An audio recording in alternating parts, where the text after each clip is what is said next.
Monsoon का जो सत्र है वो शुरू हो गया है। हमारा दानवे जुड़ हुए सर, क्या कहना चाहेंगे सर? सर क्या भावना है एकंदरीत?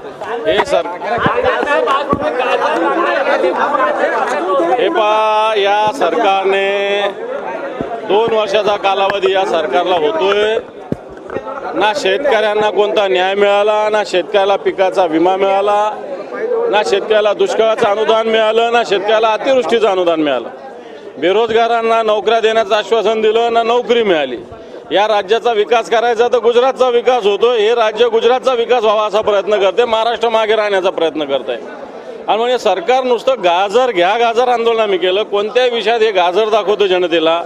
प्रत्यक्षात स्वार्थाच्या वरती, टक्केवारीच्या वरती या राज्यात कोणतंही काम होत नाही। आणि म्हणून आज आम्ही महाविकास आघाडीच्या वतीनं घ्या गाजर आंदोलन या ठिकाणी केलं। सरकार त्यांच्या आमदारांना पण गाजर दाखवतंय।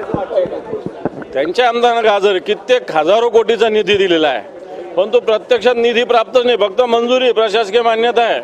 प्रत्यक्षात निधी कुठंच उपलब्ध नाही। म्हणजे स्वतःच्या पक्षाच्या आमदारांना सुद्धा या सरकारने गाजर दाखवलेलं आहे, मंत्रिपदाचं गाजर दाखवलेलं आहे खूप जणांना। त्यामुळे सरकार गाजर देणारच सरकार आहे। आमदार सुनील भुसावळ म्हणतात ते गाजर हलवा सरकार घालवा। शिवसेनेच्या आमदारांनी फलक आणले होते, त्यामध्ये त्यांनी मोदींचं कौतुक केलंय, तर राहुल गांधींची टीका केली। काय विषय होता मला नाही माहिती। तुम्ही पेढे वाटले सरकार। हे पहा, या राज्यामध्ये 31 जागा आम्ही जिंकल्या। हे 400 पार होते, 240ला अडकलेले आहेत। यांचा पराभव नाही झालेला।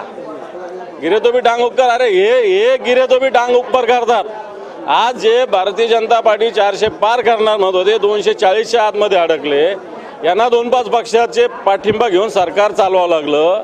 त्या तेलुगू देशमचा काय जाहीरनामा आहे बघा, त्यांना सोबत घ्यावं लागलं। नितीश कुमारचा काय जाहीरनामा आहे बघा, आणि मग आम्हाला नाव ठेवता का? खरं तर गिरेतोबी टांग उपर तुमची आहे। लोकांनी मोदीला नाकारलेलं आहे, भारतीय जनता पार्टीला नाकारलेला आहे। सर, जसं तुम्ही म्हणता लोकांनी मोदींना नाकारलेलं आहे, यंदा विधानसभेच्या निवडणुकीत महायुती सरकारला नाकारलं जाईल आणि तशी तयारी महाविकास आघाडीने केली आहे। बिलकुल केलेली आहे।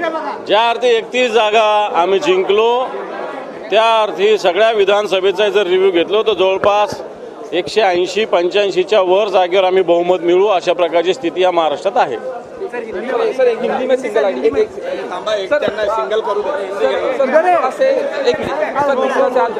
सत्र शुरू हो गया, हमारे साथ शिवसेना के नेता अंबादास दानवे जुड़ चुके हैं। सर, अब किस तरीके से आंदोलन किया गया, विरोध प्रदर्शन किया गया, आप उसमें क्या बताएंगे? ये सरकार निकम्मी सरकार है, जनता को झूठे वादे करती है।